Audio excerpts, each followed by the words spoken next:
As the Third Reich collapsed, the spotlight turned to the men who led it. But behind them were their wives who lived in stolen mansions and toasted victories while Europe bled. Now, with defeat closing in, they had nowhere left to run. Their husbands were dead or captured. What followed were suicides, arrests, interrogations, and total destruction. Their last hours were as brutal as the regime they once served. By the last week of April 1945, Berlin was in complete chaos. The Red Army had pushed deep into the city.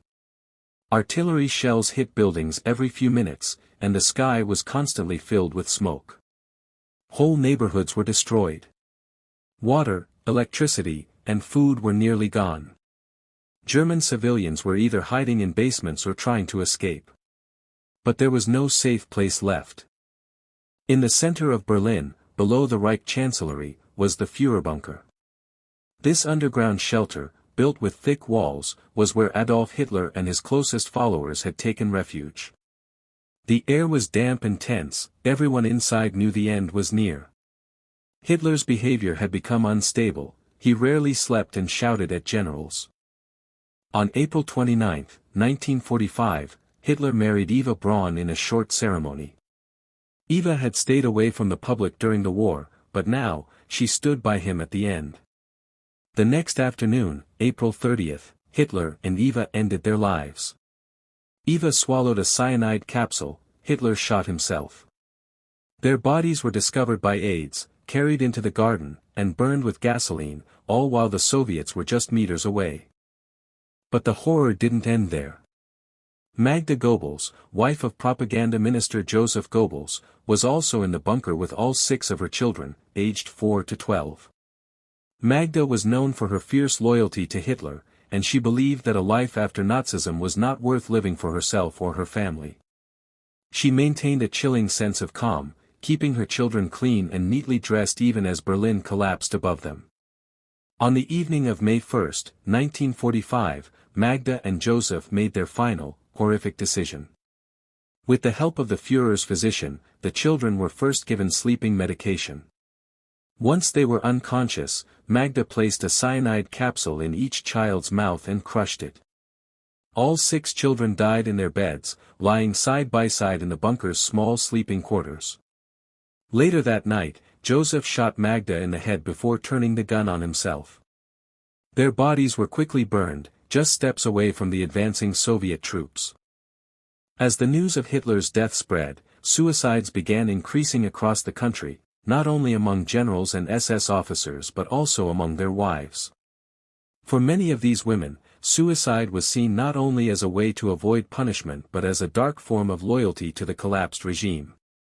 They believed they had failed the Reich, or that life under Allied occupation was simply unbearable. Surrender meant disgrace, facing trial meant public shame. In the port city of Kiel, the wife of General Hans-Georg von Friedberg, commander of the German Navy, took her own life just hours after her husband formally surrendered the Navy to British forces. She could not face the reality that their entire world was over. All over Germany, thousands of civilians took their own lives. In towns like Demmin, hundreds of people, mostly women and children, died in just a few days, fearing the Red Army's arrival. For many women tied to the Nazi elite, facing trial, arrest, or shame was enough to choose death. After the official surrender on May 8, 1945, the Allies launched a wide hunt for former Nazi officials and their families. Their wives, who had often lived in luxury during the war, were still in Europe, many in remote homes or castles.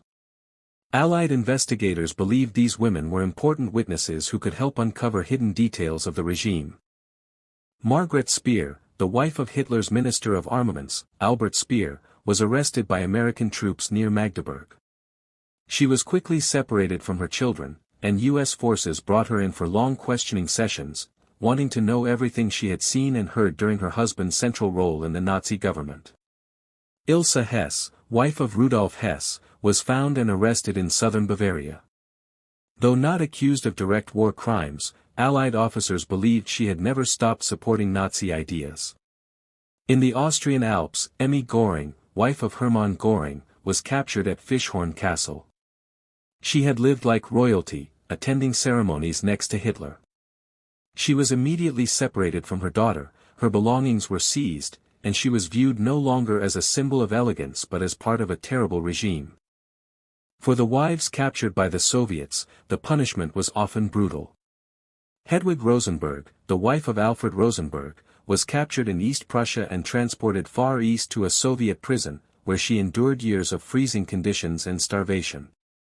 In Soviet-occupied towns, many women linked to the Nazi leadership faced public violence, with civilians stripping and humiliating them before they were handed over to Soviet guards. During the Nuremberg trials, the surviving wives lived under intense scrutiny. Emmy Goring, detained nearby, was kept under constant watch and repeatedly denied permission to visit her husband. She only learned of his cyanide suicide after the fact.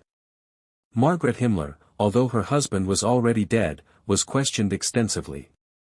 She maintained that she had no knowledge of his crimes, but threats from German civilians eventually forced her to change her name and retreat from public life entirely. After the trials, the wives faced a harsh reality in a ruined Germany. They were often rejected by neighbors, denied work, and constantly suspected. The old privileges were gone. Lena Heydrich, widow of Reinhard Heydrich, moved to an island and opened a guesthouse, yet continued to defend her husband's actions and deny his role in the Holocaust until her death in 1985.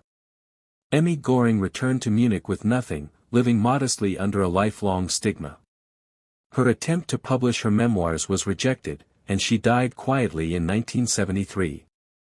Ilse Hess, in contrast, became active in far-right circles, defending Hitler and demanding her husband's release from prison until her death.